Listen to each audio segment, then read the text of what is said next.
आप खुद ही देखिए 3% लोग हैं जो 97% का सारा पैसा फंड खा रहे हैं और जो 97% है उनको 3% दिया जा रहा है। ये जस्टिस कैसे है?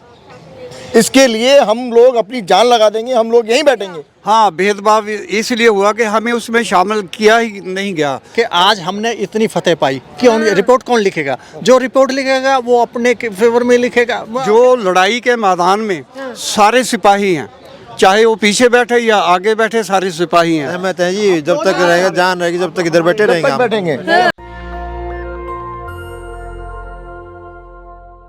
नमस्कार, मैं ज्योति आप सभी का स्वागत करती हूँ। 10वां, 20वां, 30वां दिन नहीं बल्कि आज 37वां दिन है और लगातार जवान हार मानने को तैयार नहीं है। और हार भी कैसे मानेंगे, क्योंकि ये तो हमारी शान है जो बॉर्डर पर खड़े रहते हैं। अब जंतर मंतर पर डट के खड़े हैं, अपने देश के पे खड़े हैं और तमाम मांगे ये वही मांगे हैं जो लगातार ये इतने दिनों से उठा रहे हैं। फिर वो सर्विस पेंशन हो, MSP हो, विधवा पेंशन हो, ऑफिसर डिसेबिलिटी हो, OR, OP हो, 1 रैंक 1 पेंशन।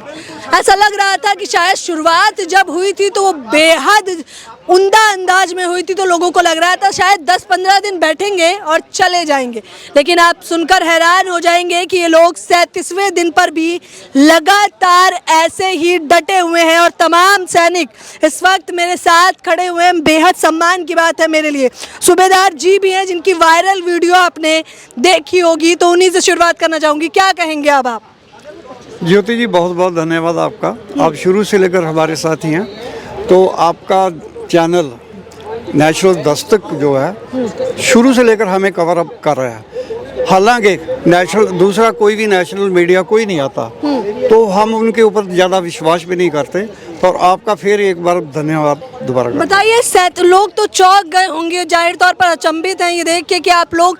मैं बता दूं कि सूबेदार जी को मैं लगातार जब आ रही थी तब देख रही थी। आप बताइए वो कौन सी ताकत है कि 37वें दिन भी हटने का नाम नहीं है? ये तो वो जज्बा है जो शुरू से लेकर हमें सरकार ने नहीं, जो डिफेंस ने सिखाया है कि हमने हर बॉर्डर के ऊपर डट कर रहना है।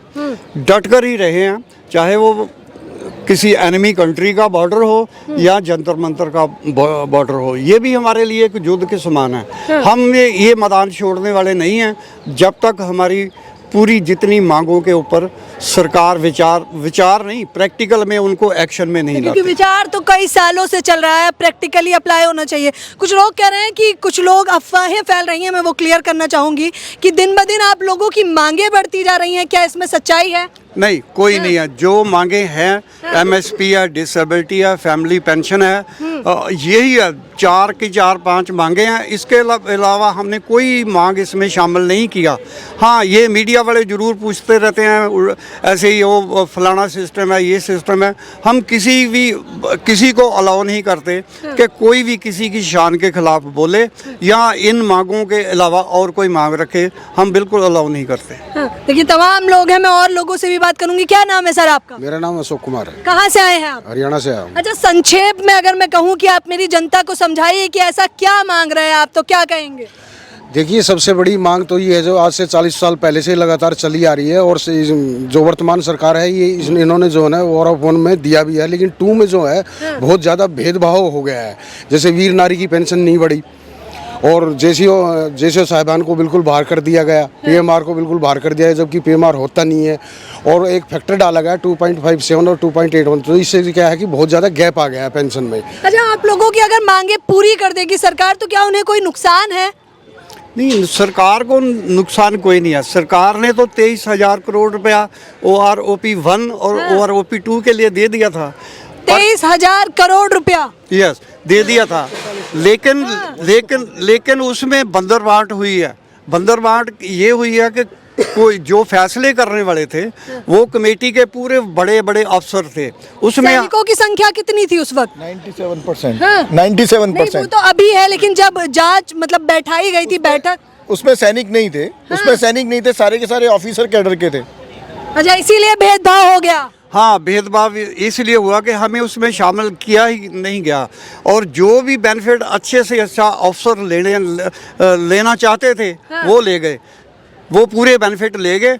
80 उसमें जितने भी सरकार ने फंड अलाउट किया था उसमें 85% जो है that was the grabbed by the senior officers, और बाकी 15% की जो डिस्ट्रीब्यूशन है वो 97% जो रैंक हमारी स्ट्रेंथ है उसको दिया गया, और 85% 3% वाले ले गए। देखिए 3% को 85% का फायदा हो गया, और ये जो इतने तमाम लोग थे इन्हें मात्र चुनिंदा ऊंट के मुंह में जीरा जैसी बात हो जाएगी। आपने सुना होगा कि मात्र 15% पे आप लोगों को टाल मटोल कर दिया गया। मैडम जैसे मैं सर की बात को थोड़ा सा अमेंड करना चाहूँगा। मैं वेटरन सुखवीर सिंह। पहली 1 रैंक 1 पेंशन जो 1 मिली थी उसमें करीब 43,000 था। तो उसमें से ही भेदभाव चला रहा था। हम लोगों ने उसकी बहुत सारी एनोमलीज के बारे में आपको पता कब चला कि आपके साथ भेदभाव हो रहा है? ये तो आजकल मैडम ऐसी बात है कि सब सेना में अब बहुत लोग पढ़े लिखे जा रहे हैं। वो जमाना तो रहा कि जो अनपढ़ जाते थे, तो लोगों ने कैलकुलेट किया। हम लोगों ने खुद उसके अगेंस्ट एक मुहिम चलाई। तो उन्होंने एक 1 मैन जुडिशियल कमीशन बनाया था जस्टिस रेड्डी को। उसमें सबका प्रेजेंटेशन हुआ, लेके चंडीगढ़ से और तमिलनाडु के चेन्नई तक करीब 23 जगह मीटिंग की उन्होंने।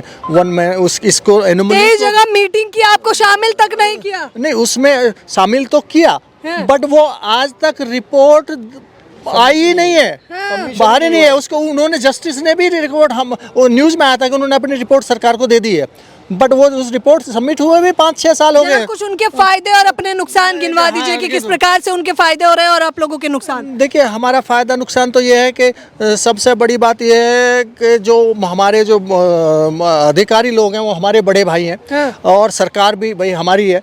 तो हम ना सरकार के अगेंस्ट है ना अधिकारियों के अगेंस्ट है। हमें आप सहमत हैं? तंत्र से हम तंत्र से हैं, हम तंत्र से नीतियों से खपा है, हमें किसी से नहीं है। अब उन्होंने, मैं बता रहा हूँ ना कि वो justice Reddy Patna high court के रिटायर्ड जज थे जिनकी अध्यक्षता में बनी 1 मैन जुडिशियल कमीशन। उसका आज तक कोई रिपोर्ट नहीं आया, क्योंकि उन्होंने कहा था कि भाई जवानों को इसमें नुकसान हो रहा है, जो लगता है हमें अंदरूनी, तो बट उनको वो बाहरी कभी नहीं आया। अब जैसे 1 रैंक ORP 2 मिला, उसमें ऐसा हुआ है कि लेके सिपाही से हवलदार तक थोड़ा बहुत कुछ बढ़ा, 300 रुपये से लेके करीब 1800-1900 रुपये तक, जबकि अफसर का वही 7,000 से लेके 25,000 तक बढ़ रहा है उनके डिफरेंट रैंक्स में।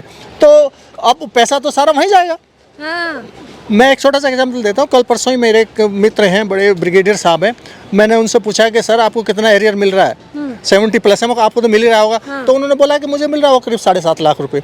जब मैंने अपना कहा तो मेरे को 90,000 ही रुपए है। तो बताइए, किसी को 7.5 लाख तो किसी को मात्र 90,000। इनकी टोपी पे देखिए, पूर्व सैनिक एक समान। देखिए मैं कैमरामैन से रिक्वेस्ट करूंगी, पूर्व सैनिक एक समान। अच्छा सूबेदार जी, आपने एक बहुत बड़ी बात बोली थी कि बॉर्डर पे, वो मैं सुनना चाहूंगी।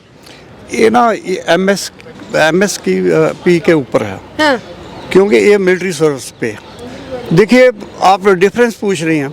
एक जवान जो राइफल लेकर बॉर्डर के ऊपर लड़ता है उसकी 5200, एक जो पीछे बैठता है कोई सिर्फ वो सुझाव दे सकता है अपने, बाकी कुछ नहीं है, उसकी 15,500। गोली तो एक ही है, वो जवान के लगेगी ना के पीछे जो बैठे हुआ उनकी टांग पे लगेगी। उनकी टांग कोई दूसरी वो सोने की नहीं है, दूसरे की लकड़ की नहीं है, टांगे सबकी एक समान है। फिर जो ये लगता है उन्हें नहीं पता कि टांगे सबकी एक समान है, खून सबका एक समान है। शायद उनको ना लगता हो, इसलिए तो 5200 और 15,500 का डिफरेंस डाल दिया। इसलिए तो कर दिया क्योंकि सब ये जो लड़ाई के मैदान में सारे सिपाही हैं, चाहे वो पीछे बैठे या आगे बैठे, सारे सिपाही हैं।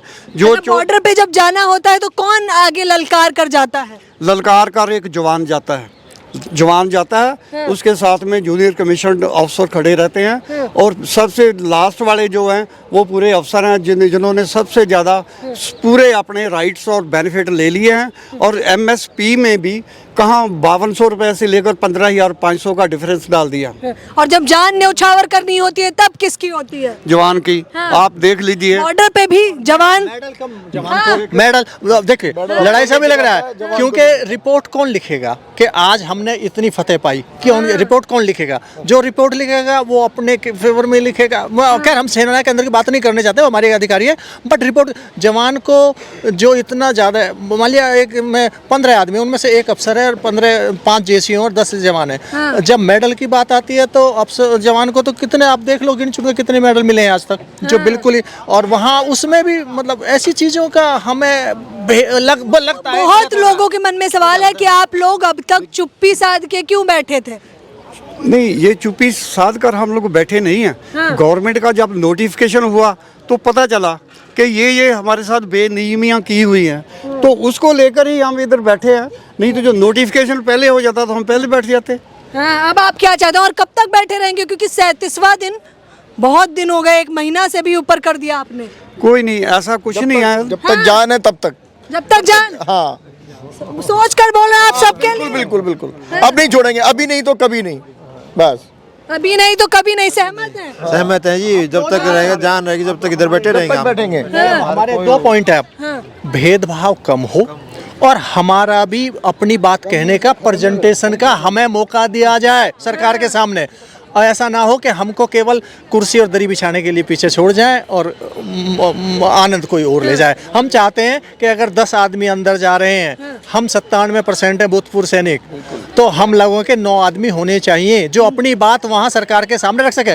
क्योंकि क्या होता है कि वहाँ ब्यूरोक्रेट्स बैठते हैं, ये बैठते हैं, वो बैठते हैं, जब हमारी कोई बात ही नहीं कहेगा, हम अपनी बात उठाने के लिए, अपनी बात मनवाने के लिए बैठना पड़ेगा। 3% हाँ। आप खुद ही देखिए, 3% लोग हैं जो 97% का सारा पैसा फंड खा रहे हैं, और जो 97% है उनको 3% दिया जा रहा है। ये जस्टिस कैसे है?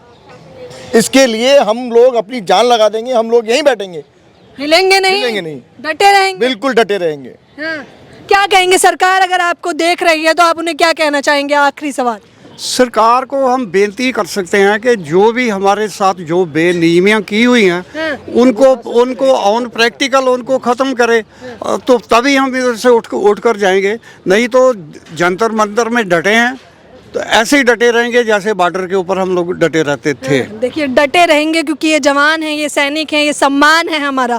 जाहिर तौर पर देखिए, शांति पूर्वक आते हैं, डेली आते हैं, कोई दंगा नहीं, कोई लड़ाई नहीं, अपनी बात रखते हैं और इस उम्मीद में बैठे रहते हैं कि आज नहीं तो कल सरकार के कानों में जू रेंगेगी और इनकी जो कुछ चुनिंदा मांगे हैं, या फिर ये कह लीजिए जो संविधान है, अंधी बहरी गूंगी सरकार कब तक नहीं सुनेगी, ये हम देख रहे हैं। हम लोग भी उनको सुनना ही पड़ेगा, एक दिन सुनना ही पड़ेगा। साफ तौर पर यही मांग है और यही हुंकार है इन लोगों की। इस पूरी खबर के बारे में आपकी क्या राय है, मुझे बताना बिल्कुल ना भूलें। मेरे साथ बने रहने के लिए आपका बेहद शुक्रिया। नेशनल दस्तक की आपसे गुजारिश है कि अगर इसको बचाना चाहते हैं तो नेशनल दस्तक को सब्सक्राइब करने के लिए रेड कलर के सब्सक्राइब बटन को दबाएं, फिर बेल आइकन की घंटी दबाएं। नेशनल दस्तक को बचाने के लिए बहुत जरूरी है कि हर खबर को शेयर करें, लाइक करें, कमेंट जरूर करें।